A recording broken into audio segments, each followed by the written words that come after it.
Selimo se na Gorenjsko, v Bohinj, kjer smo v vasi Kamnje naleteli na kozji paradiž. In če se sprašujete, ali še gledate pravo oddajo, brez skrbi. Koze so glavna atrakcija objekta, ki vas bo sicer očaral s toplino in uporabo lesa v interjerju.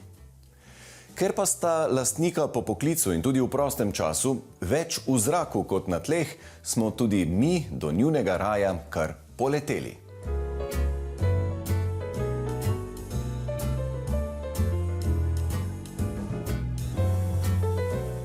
No, tega še pa ni bilo. Javljam se vam dobesedno iz zraka nad čudovitim Bohinjskim jezerom. In to pa zato, ker sta Lucija in Miha, naša gostitelja, oba dva inštruktorja jadralnega padalstva in gremo zdaj v njuno hišo pogledati, kako sta si jo opremila in v njuni hiši predvsem kraljuje veliko lesa, unikatnih izdelkov. Bom videl, če bova kar na njihovem dvorišču mogoče pristala. Poskusimo, evo.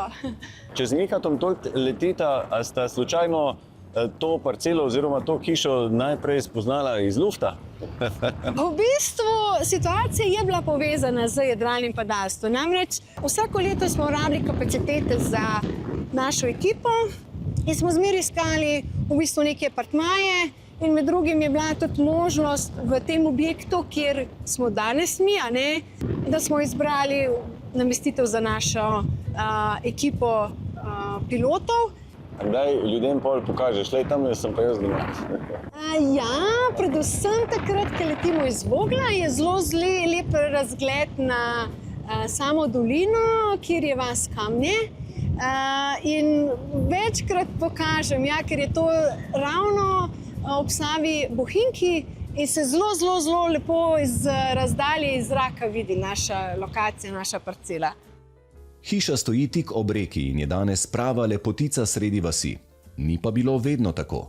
Takoj po nakupu so jo v prvotnem stanju sicer uporabljali še približno 5 let, ker pa je bila precej dotrajana, se lastnika prenovi nista mogla izogniti. V kakšnem stanju je bil ta objekt, torej preden ste ga začela renovirati? Hiša je bila narejena leta 1986, ni bila dokončana, pritličje je bil prazen.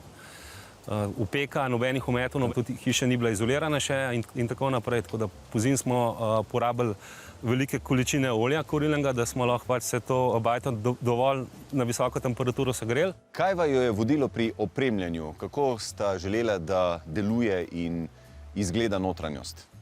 Ja, predvsem veliko naravnih materialov. To je ta les, ki je v bistvu tudi v tem koncu prisoten. Smo vključili pač v sam notranji dizajn, torej njegov brat izdeluje te lesene izdelke, mize, pohištvo in prav to smo pač upeljali noter v samo obnovo objekta. Drugače izvajalcev je bilo več tukaj. Veliko so tukaj lokalci naredili ta gradbena dela, potem Knauf. V tej dolini, glede na to, da je turistična, je kar veliko gradbenih podjetij, tako da bom rekel 60–70% ljudi je bilo tukaj, ki so pač delali pri obnovi objekta. Brat je pa naredil pohištvo, kar se tiče miz, postelj, nočnih omaric, potem v kopalnici določene zadeve je delal.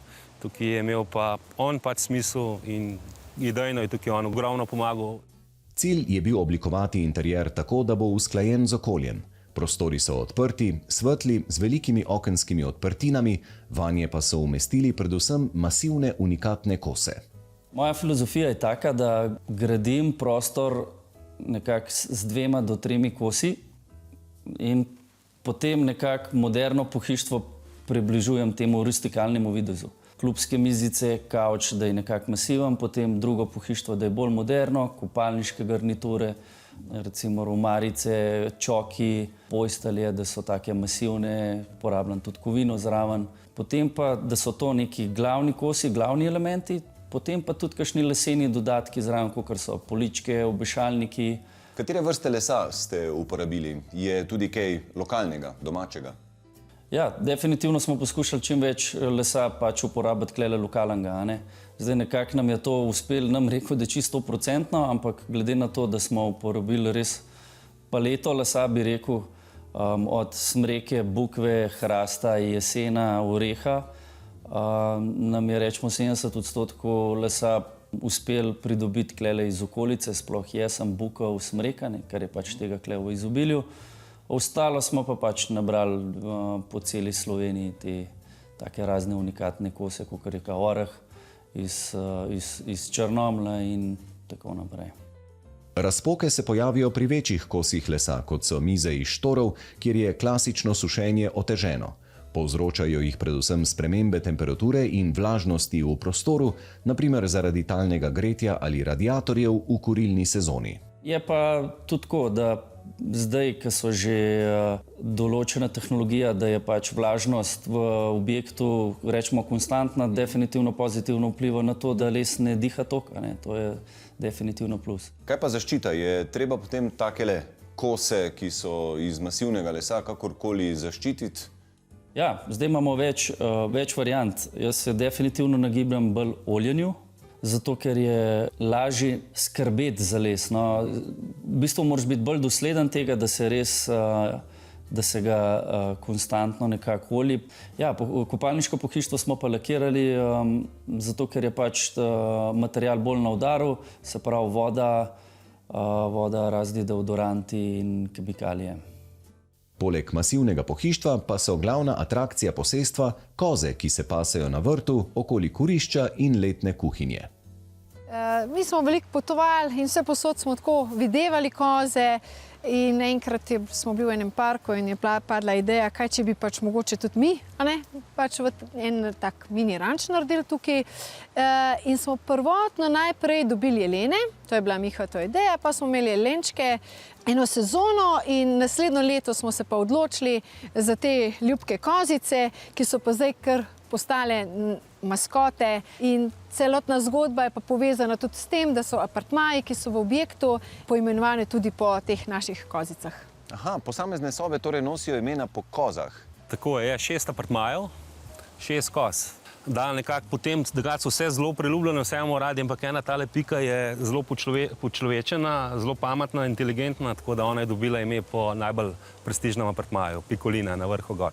In kot lahko vidimo, les kraljuje tudi v tem zunanjem prostoru. Kako sta si tole čudovito ureditev zamislila? Tukaj je bila prej manjša terasa, smrekova terasa, ampak smo imeli lansko leto neurje, tako da nam je podarili kar 300-letne smreke, potem te jevše. In terasa je bila tudi deloma poškodovana, tako da smo jo pač letos obnovili, zdaj je zmacesna, tako da upam, da bo služila cirka 15-20 let. Tale terasa je en tak centralni del našega vrta, ki je v bistvu ob sami reki in je res ena taka posebna energija tukaj, imamo vodo, zelo lepa lokacija za sprostitev, za eno tako pozitivno energijo, da si spočiješ živce in uživaš v naravi. Pa da se s čovnom prijeti sem. Od jezera do sem se pripela s čovnom, cirka 45-50 minut traja pot. Vam pa prevoznih sredstev res ne zmanjka. Padalo, po luftu, po vodi, čovn, kaj češ. ja. Ja, to dostikrat prakticiramo po letenju, ko mogoče potem več niso primerni pogoji za letenje, pa se s kajakom malo povesla po jezeru, potem pa se dejansko odpelje domov kar po reki na lep vrt, na lep užitek. Ja. Evo, Lucija, se mi zdi pa, da se še takole iz zraka lepo vidi, a veš tisti, ki govorimo, da je Slovenija res ena najbolj gozdnatih držav v Evropi. Tako da ni čudno, da ste se vi odločili res sam za les v interjerju, ne? Ja, veliko lesa v bistvu tudi paše v to okolje, hribe, lepi pogledi.